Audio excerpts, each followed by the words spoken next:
Hi, my name is Clyde Boyer. I'm the CIO from Trinity Education Group. Built learning systems to scale here in the United States and learning communities and learning systems in the global south.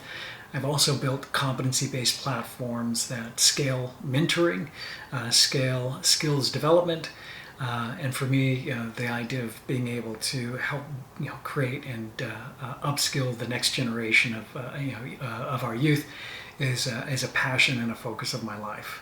Recently, I came across a research paper by a group of Gen Z and millennial researchers. It was called "Not About Us, Without Us."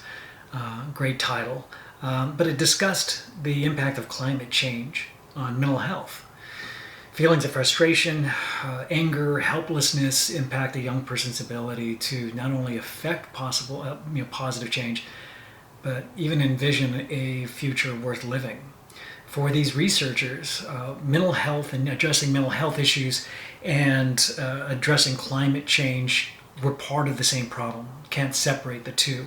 In addition, these researchers were looking to be acknowledged for that they're going to be living climate change for the remainder of their lives.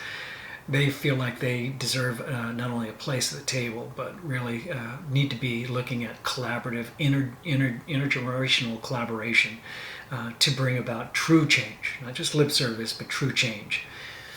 So that research really got me thinking and really got us focused in a group of colleagues into thinking about what is it going to take to bring us from where we are to the future that we all want to be able to live in. So on our session, Upskilling for a Radically Better Future, we're going to discuss how a combination of positive youth development and future thinking skills can not only help address climate anxiety, but create a sense of agency and help prepare our youth to build a radically more compassionate and healthy world.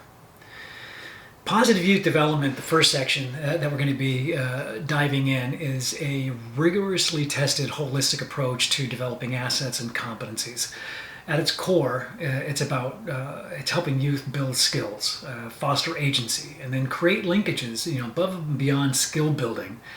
Really build those linkages between the student, their colleagues, their peers, the school, their mentors, their families, all the way to the community.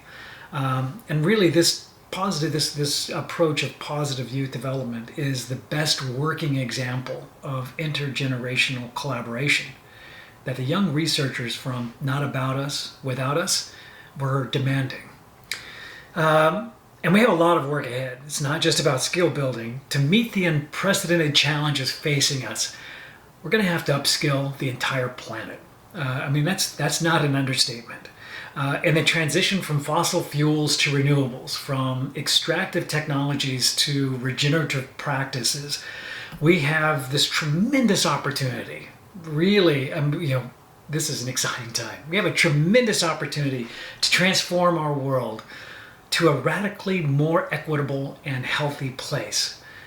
But, like I said, we're sorely lacking the skills to get us there. So, in addition to the skill building that we need to be able to address and address at scale, we're going to have to change mindsets.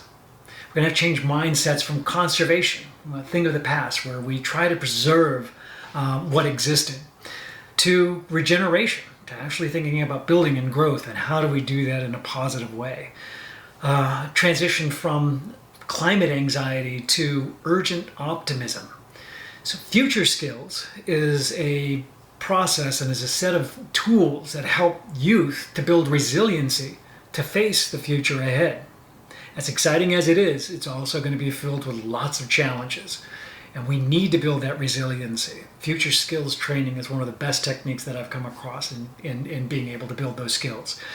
So by imagining possible futures, we begin planning on the future we want. We're no longer just going along for the ride, but we're actually, and leaving it to others to figure out how to get things done. We're shifting our mindsets to be the ones who actually affect this change. So a combination of positive youth development and these future skills are going to be critical for us to be able to upskill the next generation of worker for the vast challenges ahead. In this conversation, I'm going to have with me a gentleman named Rick Little, who's the founder of the International Youth Foundation, and Silitech. And Silitech was the largest youth employment initiative in the Middle East, and they helped place over 2 million young men and women in careers, meaningful careers. And if there's anyone that understands the power of positive youth development to really affect positive change at a personal level, and also affect positive change in transformations of systems, and which we're going to have to do. We're going to have to focus on how do we change mindsets for our youth, help them, empower them, and create agencies. And then we're going to have to provide and help them develop those skills that are not out there now, to build that radically more compassionate, inclusive, and healthy world.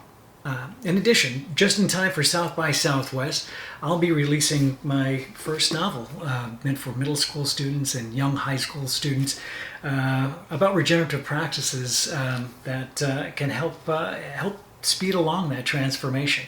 So I'm looking forward to having a little bit of time talking about how envisioning a future, a positive future, is critical for creating a sense of agency. So I'm looking forward to talking to you folks, and looking forward to seeing you at South by Southwest EDU 2023. Thank you very much.